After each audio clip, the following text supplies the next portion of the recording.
William stood by the tall windows of Kensington Palace, looking out at the grey London sky. The rain was falling hard against the glass, making small rivers that ran down to the bottom. His hands were pressed against the window frame and his knuckles were white from gripping so tight. Behind him, Kate sat on the cream-colored sofa that had been in the room for years. She was wearing a simple blue dress, and her hands were folded in her lap. Neither of them had spoken for the past 10 minutes.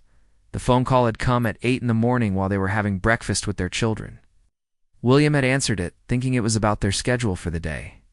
Instead it was Dr. Harrison from the Royal Marsden Hospital. His voice was serious and careful when he spoke. Sarah Mitchell, their dear friend, was getting worse, much faster than anyone had expected. The cancer that had been fighting for 8 months was now winning. Dr. Harrison said they should come as soon as possible if they wanted to see her while. She was still alert and able to talk. Kate had gone very pale when William told her the news. She had put down her cup of tea with shaking hands. Sarah had been her closest friend since they met at St. Andrews University 15 years ago. Sarah was the one who had encouraged Kate to give William a chance when he was too shy to ask her out properly. She was the one who had helped Kate pick out her wedding dress and had been there when each of their children was born. Sarah had been like a sister to Kate, and now she was dying. William remembered how strong Sarah had been when she first got the diagnosis. She had called them both and said she was going to beat this thing. Sarah had always been the type of person who faced problems head-on. When other people would worry and cry, Sarah would make a plan and start fighting. She had been through chemotherapy and radiation treatments. She had lost her beautiful long brown hair, but she had bought colorful scarves and made jokes about trying new hairstyles. Even when she was tired and sick from the treatments, Sarah had kept her sense of humor. But 3 weeks ago, something had changed. Sarah had been admitted to the hospital because she was having trouble breathing. The doctors found that the cancer had spread to her lungs and liver. They tried new treatments, but nothing was working. Sarah had gotten weaker and weaker. Yesterday, she had been moved to a private room, and the doctors had started talking about making her comfortable instead of trying to cure her. Kate stood up from the sofa and walked over to where William was standing. She put her hand on his shoulder, and he turned to look at her. Her eyes were red and watery, but she had not let herself cry yet. Kate had learned over the years that being married to William meant she had to be strong in public even when she was breaking apart inside. But this was different. This was about losing someone who had been part of their lives since before they were famous. This was about losing someone who loved them for who they were, not what they represented. William put his arm around Kate and pulled her close. He could feel her trembling against him. He was trying to be strong for her, but inside he felt like his heart was breaking too. Sarah had been one of the few people who treated him like a normal person. She never cared about his title or his position. When they were together, Sarah would tease him about his bald spot and make him help with the dishes after dinner. She had been a bridge between his royal life and the normal life he sometimes wished he could have. The palace staff had been told to cancel all of their appointments for the day. This was something that almost never happened unless there was a real emergency. William and Kate had duties and responsibilities that were planned months in advance. But some things were more important than duty. Some things were about love and friendship and being human. Their private secretary had understood immediately when William explained the situation. She had made the calls and rearranged everything. Without asking questions, Kate walked over to the mirror that hung on the wall near the door. She looked at herself and tried to fix her hair. Her hands were still shaking, and she could not get the strands to stay in place. William came up behind her and gently smoothed her hair down. He kissed the top of her head and whispered that everything would be okay. But they both knew that nothing would ever be the same again. The children had been told that Aunt Sarah was very sick, and that Mommy and Daddy needed to go see her. The youngest had asked if Aunt Sarah would be better soon. Kate had not known what to say. How do you explain to a child that sometimes people get sick and never get better? How do you explain that sometimes the people you love have to go away forever? William had knelt down and hugged their child and said that Aunt Sarah knew how much they loved her, and that was the most important thing. Kate picked up her purse from the table by the door. Inside, she had a small photo album that Sarah had made for her years ago. It was filled with pictures from their university days and their early years of friendship. Kate had brought it, hoping that maybe looking at the happy memories would help Sarah feel better. But now she wondered if seeing the pictures would just make everything sadder. William called for their car to be brought around. He had decided they would go to the hospital through the private entrance to avoid any photographers or reporters. Sarah would not want her private battle to become a public story. She had always been a private person who valued her quiet life. Away from the spotlight that followed William and Kate everywhere they went. As they prepared to leave the palace, Kate took one last look around the room. Everything looked the same as it had that morning, but somehow it all felt different. The comfortable sofa where Sarah had sat so many times drinking tea and laughing with Kate, the window where Sarah had stood watching the children play in the garden, the table where Sarah had helped Kate write thank you notes after their wedding. All of these ordinary things were now filled with memories that would have to last forever. William opened the door, and they stepped out into the hallway. Their footsteps echoed on the marble floor as they walked toward the entrance where their car was waiting. Neither of them spoke because there was nothing left to say. They were going to see their friend for what might be the last time, and they both knew it. The weight of that knowledge sat heavy on their shoulders as they walked through the palace corridors, toward an uncertain and heartbreaking future. The black car waited outside Kensington Palace with its engine running quietly. William opened the door for Kate, and she slid into the back seat. Her movements were slow and careful, like someone who was trying not to break something fragile. William got in beside her and nodded to their driver, who had worked for them for many years. The man understood without being told that this was not a normal trip. He pulled away from the palace gates smoothly and joined the London traffic. Kate stared out the window at the busy streets. People were walking quickly, with umbrellas trying to stay dry in the rain. Everyone looked like they had somewhere important to go. Normal people living normal lives who did not know that her world was falling apart. She watched a mother pushing a baby stroller and felt a sharp pain in her chest. Sarah would never have children now. Sarah would never get married to her boyfriend Michael, who had been planning to propose next month. All of those dreams and plans were disappearing like smoke. William sat beside her in silence. He was thinking about the last time he had seen Sarah 3 weeks ago. She had come to dinner at the palace and had seemed tired but still hopeful.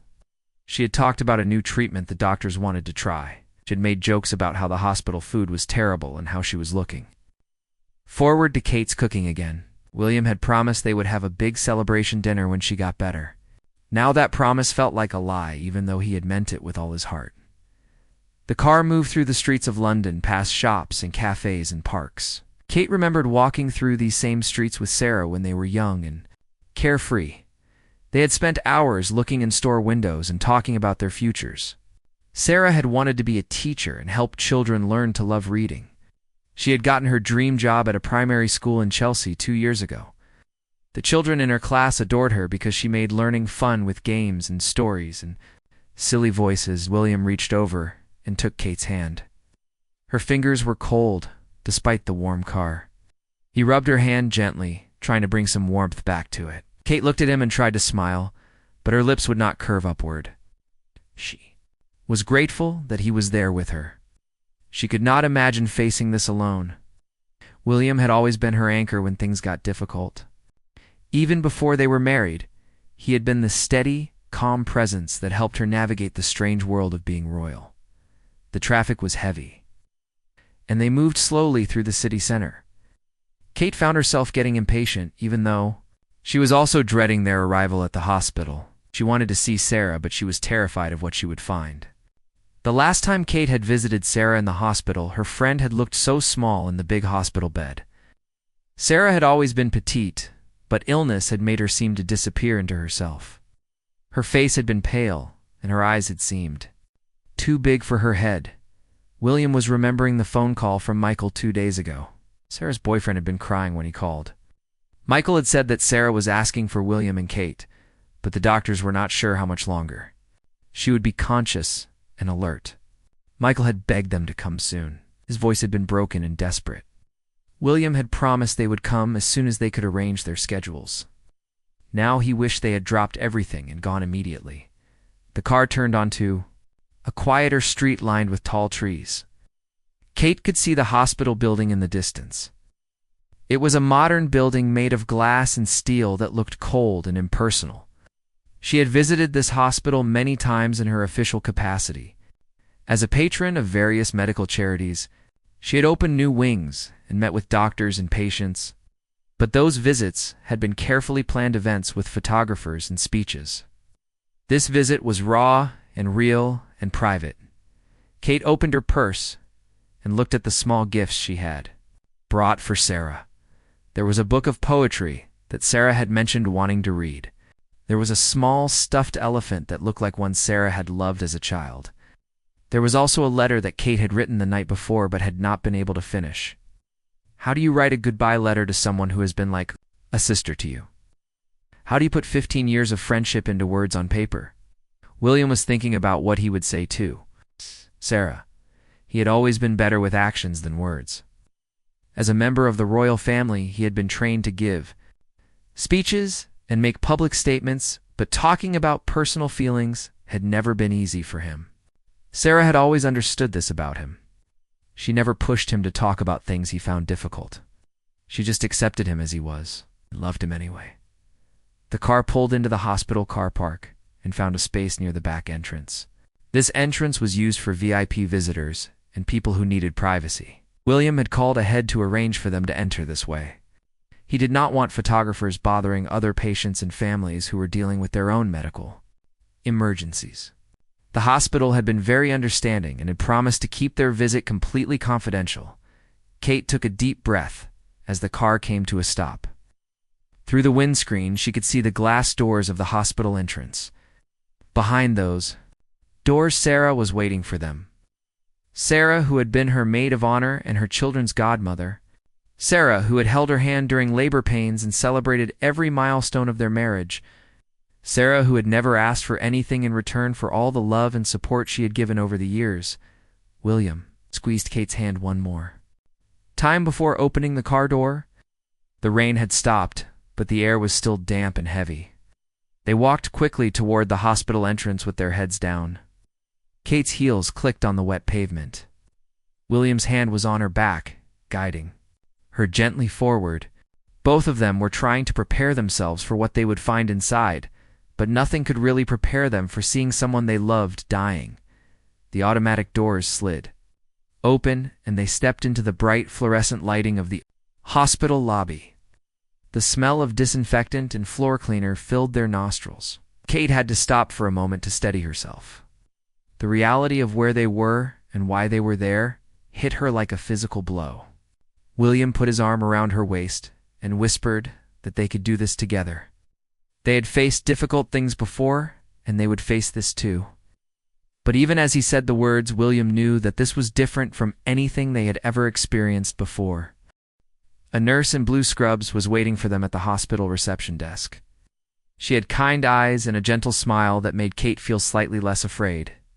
The nurse introduced herself as Margaret and said she had been taking care of Sarah for the past week. Margaret spoke in a soft voice and explained that she would take them up to the oncology ward on the 4th floor.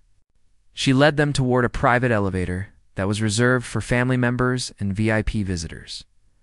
As they rode up in the elevator, Kate could hear her own heartbeat in her ears. The small space felt like it was closing in on her. William stood close beside her, and she could smell his familiar cologne, which usually comforted her, but today made her feel dizzy. The elevator numbers changed slowly from 1 to 2 to 3 to 4. Each floor felt like it took forever to reach. Kate found herself holding her breath without realizing it. The elevator doors opened with a soft ding, and they stepped out onto the oncology ward. The hallway was painted in pale yellow, which was supposed to be cheerful, but somehow looked sad under the bright hospital lights. There were paintings on the walls showing peaceful landscapes and flowers. Kate noticed that everything was designed to be calming, but it only made her more nervous. This was a place where people came to fight for their lives and sometimes lost that fight. Nurse Margaret walked ahead of them down the corridor. Her soft shoes made almost no sound on the polished floor. Kate's heels seemed very loud in comparison, and she tried to walk more quietly. They passed several rooms with closed doors. Behind each door was someone's story of illness and hope and fear. Kate wondered how many families had walked down this same hallway feeling the same mixture of love and dread that she was feeling now.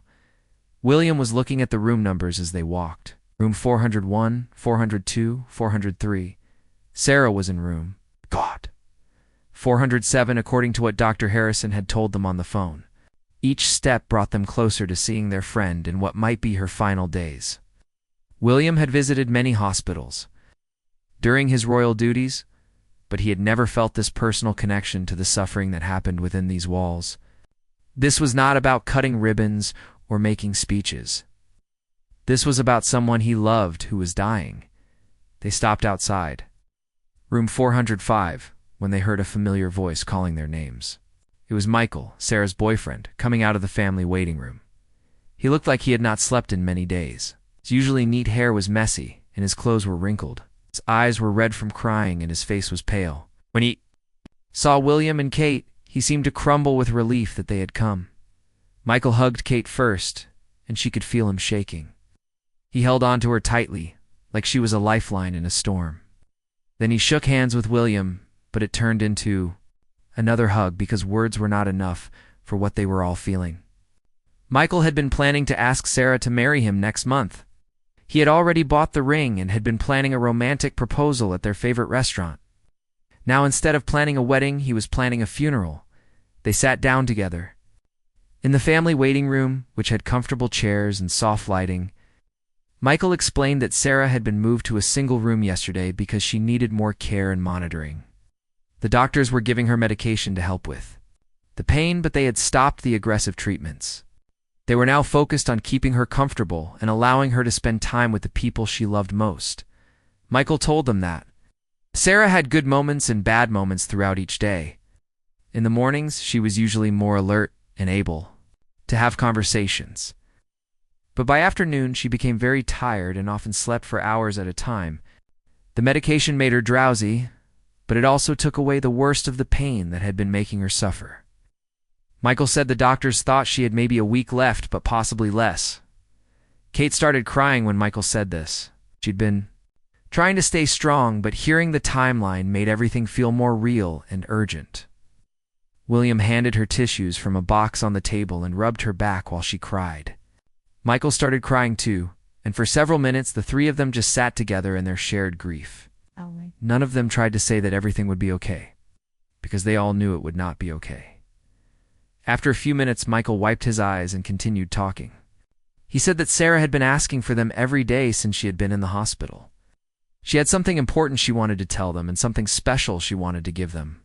Michael would not say what it was because Sarah had made him promise to let her be the one to share it.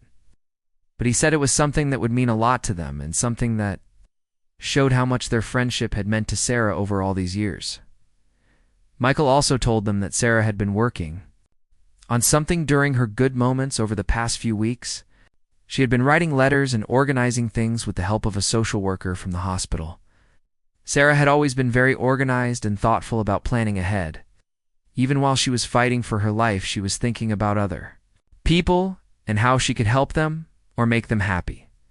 Nurse Margaret came back to check on them and said that Sarah had just woken up from a nap and was having one of her better moments.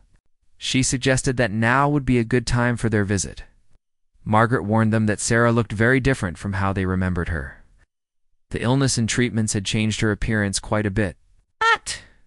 But she said that Sarah's spirit and personality were still there underneath all of the physical changes. They walked slowly down the hallway toward room 47. Kate felt like her legs might give out from under her. William took her arm to steady her. Michael walked slightly ahead of them because he wanted to go in first and prepare Sarah for their visit. He knocked gently on the door, and they heard Sarah's voice say, "Come in." Her voice sounded weak and hoarse, but it was definitely still Sarah. Michael pushed open the door and stepped inside. Kate and William waited in the hallway for a moment, listening to the quiet conversation happening in the room. They could hear Sarah asking if they had really come, and Michael saying yes, they were right outside. Then they heard Sarah say she needed a minute to fix her hair and make herself presentable. Even when she was dying, Sarah was still worried about how she looked when seeing her friends. Kate took William's hand as they prepared to enter the room. Both of them were trying to prepare themselves mentally for what they would see. They had been told that Sarah looked very different, but they still had memories of the vibrant, healthy woman she had been just months ago. Nothing could really prepare them for the reality of seeing someone they loved so much in the final stages of a terminal illness. William's hand trembled as he reached for the door handle of room 407. Kate stood beside him, taking deep breaths to calm her nerves. Through the small window in the door, they could see Michael sitting in a chair next to the hospital bed. They could see the outline of someone lying under white blankets, but they could not see Sarah's face clearly from where they stood. William looked at Kate one more time, and she nodded to show she was ready. Then he slowly pushed open the door. The first thing that hit them was how quiet the room was, except for the soft beeping of medical machines. There were monitors showing numbers and wavy lines that Kate did not understand. An IV pole stood next to the bed with clear tubes running down to Sarah's arm. The room smelled like antiseptic and flowers from the bouquets that friends had sent. Sunlight was coming through the window, but the blinds were partially closed to keep the room dim and peaceful. Sarah was lying propped up against several pillows. When she saw William and Kate, her face lit up with the biggest smile they had seen from her in months. Despite everything she had been through, Sarah's eyes still sparkled with the same warmth and humor that had drawn them to her friendship years ago. She was wearing a soft pink headscarf that covered her head where her hair had fallen out from the chemotherapy treatments. Kate rushed to Sarah's bedside and carefully hugged her friend.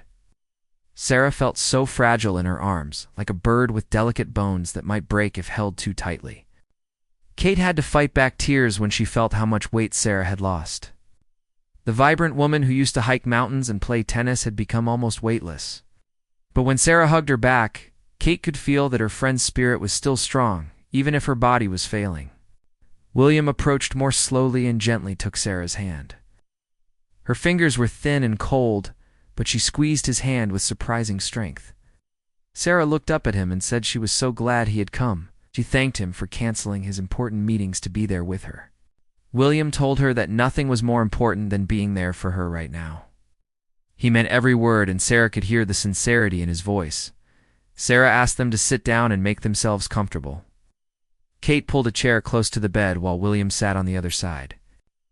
Michael stayed in his usual spot at the foot of the bed, where he had been keeping vigil for days. Sarah said she had been looking forward to this visit and had been saving up her energy for their time together. She wanted to have a real conversation with them while she still could. For the next hour, they talked about happy memories from their years of friendship. Sarah brought up the time they had all gone camping in Scotland and gotten caught in a terrible rainstorm. They had huddled together in one small tent telling jokes and eating soggy sandwiches. William had tried to build a fire in the rain and had gotten completely soaked. They had laughed so hard that night, despite being cold and wet and miserable.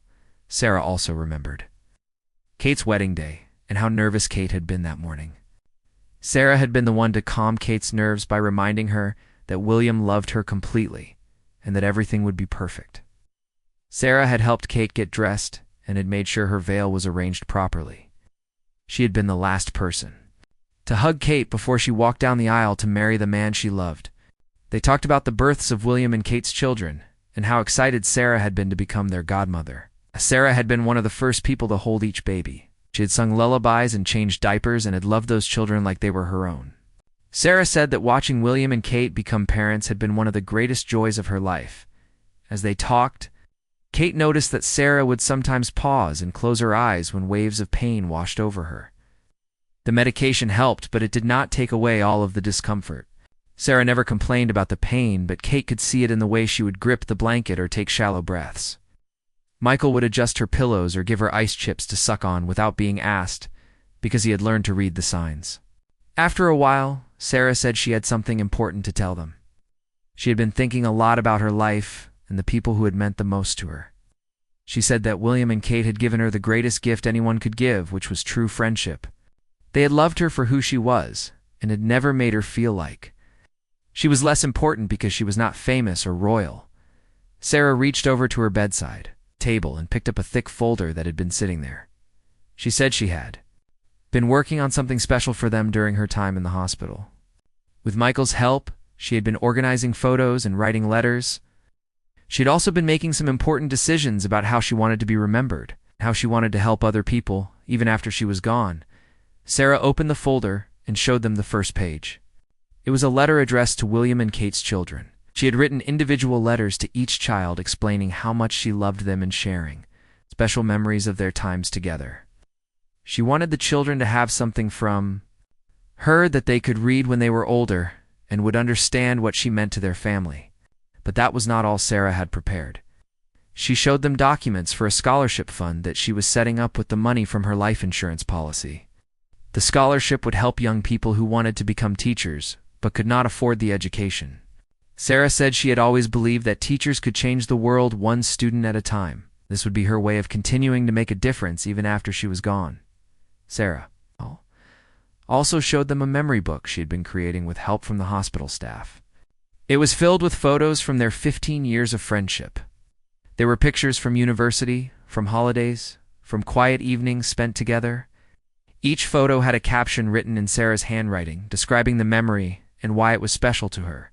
She said she wanted them to have this book so they would never forget the good times they had shared. Kate was crying openly now as she looked through the memory book. Every page showed how much thought and love Sarah had put into this project. Even while she was fighting for her life, Sarah had been thinking about making sure her friends had something beautiful to remember her by.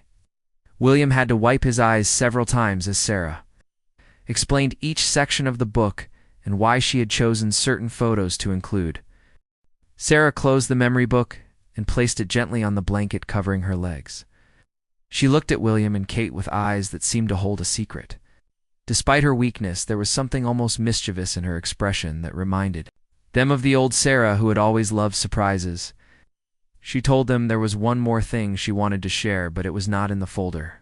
This surprise was something she had been planning for months, but had only finished yesterday with Michael's help. Michael stood up from his chair and walked over to the small closet in the corner of the room. He opened the door and carefully lifted out a large wooden box that had been hidden behind Sarah's clothes. The box was old and beautiful, with brass corners and a small lock. Kate recognized it immediately as the treasure box that Sarah had kept since they were in university together. Sarah had always stored her most precious possessions in this box, including letters from her grandmother and jewelry that had been passed down through her family. Sarah asked Michael to bring the box over to the bed. She took a small key from under her pillow and unlocked it with shaking hands. Inside the box were dozens of items that told the story of their friendship over the years. There were ticket stubs from movies they had seen together and programs from plays they had attended. There were pressed flowers from bouquets William had given Kate on special occasions. There were even napkins from restaurants where they had celebrated birthdays and anniversaries. But at the very bottom of the box was something that made both William and Kate gasp with surprise. Sarah lifted out a small velvet pouch and opened it carefully. Inside was a beautiful necklace that had belonged to Sarah's great-grandmother. The necklace was made of delicate silver links with a pendant shaped like a heart.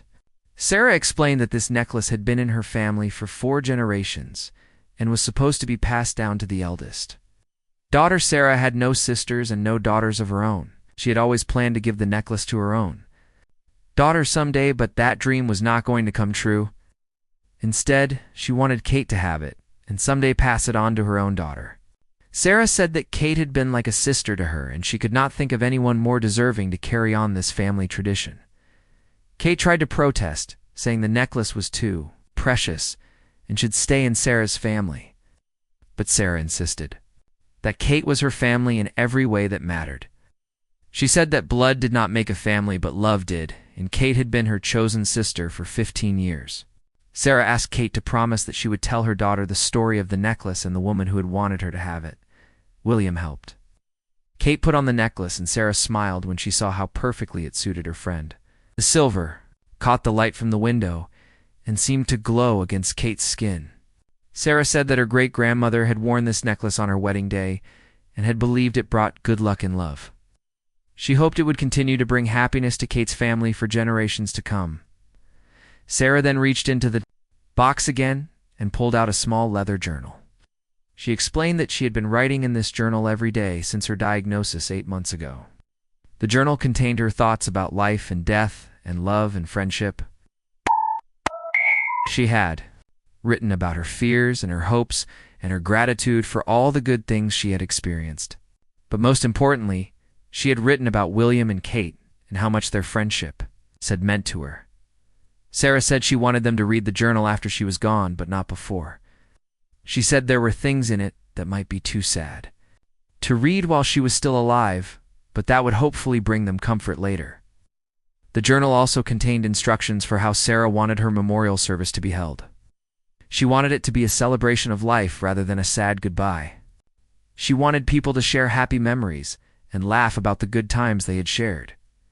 The afternoon sun was starting to fade outside the hospital window. Sarah was getting tired from their long visit, but she seemed more at peace than she had. In months, she had accomplished what she had set out to do. She had shared her final gifts with the people she loved most and had made sure they knew how much they meant to her. She had also ensured that her memory would live on through the scholarship fund. And the letters to the children, Michael helped Sarah get more comfortable against her pillows. She was starting to look very tired, and her eyelids were getting heavy. The medication was making her drowsy, but she fought against sleep because she did not want this visit to end. Knew this might be the last time she would be alert enough to have a real conversation with William and Kate. Sarah asked them to make her one promise. She wanted them to remember her as she had been when she was healthy and happy. She did not want them to remember her as sick and dying in a hospital bed. She wanted them to think of her laughing and running and full of life. She said that was how she wanted to be remembered by everyone who had loved her.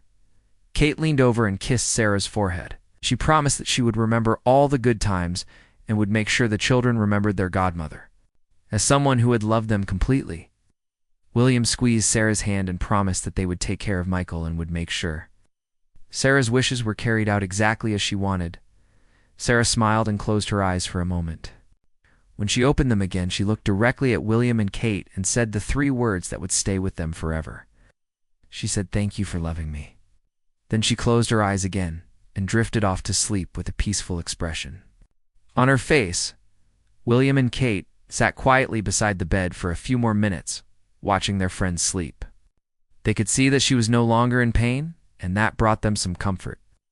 They had been able to say goodbye properly and had received gifts that would help them remember Sarah for the rest of their lives. Most importantly, they had been able to tell Sarah how much she meant to them while she could still hear and understand their words.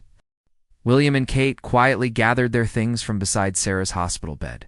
Now the room had grown darker as the evening approached, and the only light came from the soft glow of the medical monitors. Sarah was sleeping peacefully with her breathing, slow and steady.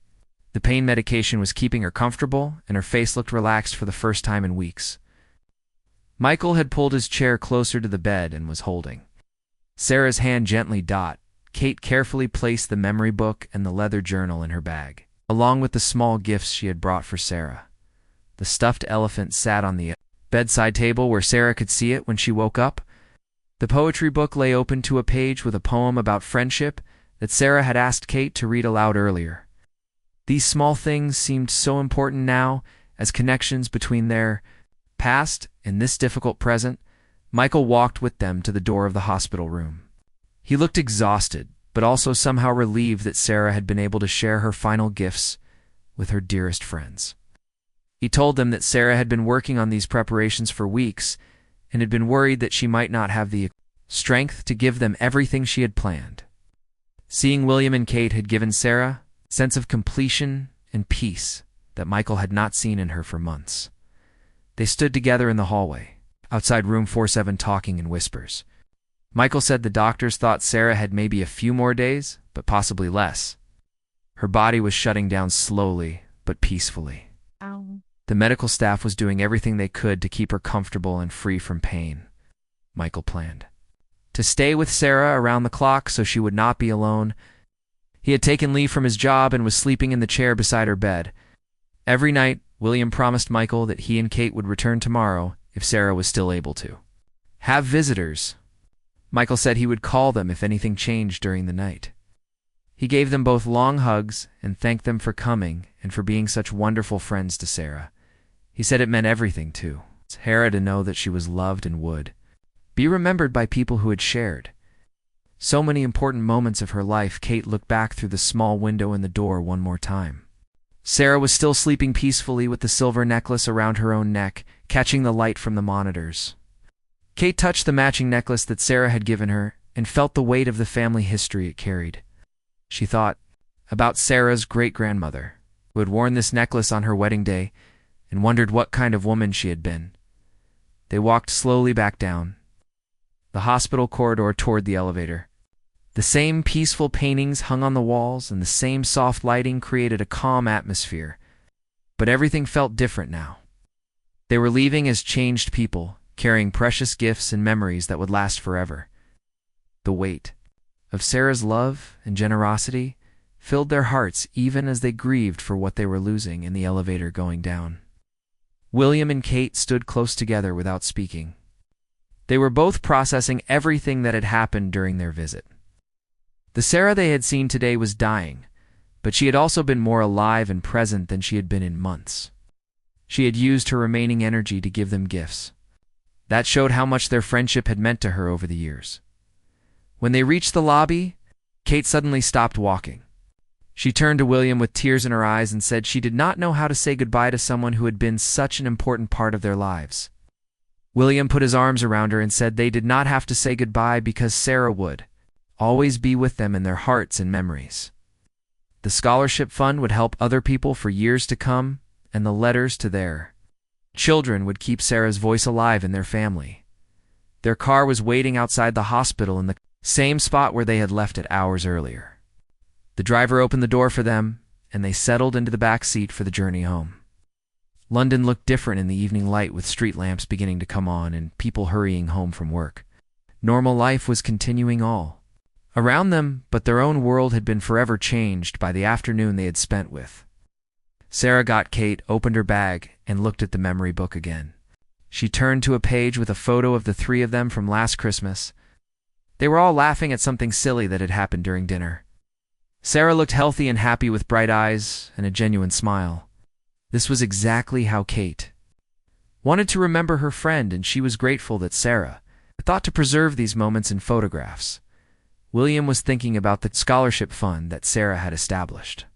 He decided that he and Kate would find ways to support the fund and help it grow over the years. They could use their royal platform to raise awareness about the importance of education and teacher training. This would be their way of honoring Sarah's memory and continuing the work she had cared about most. As their car pulled through the gates of Kensington Palace, Kate felt a strange mixture of sadness and gratitude. She was heartbroken that they were losing Sarah, but she was also incredibly grateful for the 15 years of friendship they had shared. Sarah had taught them both about loyalty and love and the importance of cherishing the people who matter most. These lessons would stay with them forever. That night, Kate carefully placed the memory book and the leather journal in a special drawer in her dresser. She would read the journal after Sarah was gone, as her friend had requested. It would be difficult, but she also knew it would help her understand Sarah's final thoughts and feelings. The silver necklace hung around her neck, feeling like a warm hug from her dying friend. William sat by the window in their bedroom, looking out at the same view where this difficult day had begun. So much had changed in just a few hours. They had said goodbye to someone who had been like family to them and had received gifts that would connect them to Sarah forever. He thought about how Sarah had faced her illness with such grace and courage, and how she had used her final weeks to take care of the people she loved. Both William and Kate knew that the next few days would be very difficult. They would get the phone call telling them that Sarah had died peacefully in her sleep. They would attend a memorial service that celebrated her life and her contributions to education. They would comfort Michael and help him through his grief. But they would also carry forward the love and wisdom that Sarah had shared with them. And they would make sure that her memory lived on in their family and in the lives of the students who would benefit from her scholarship fund for years to come.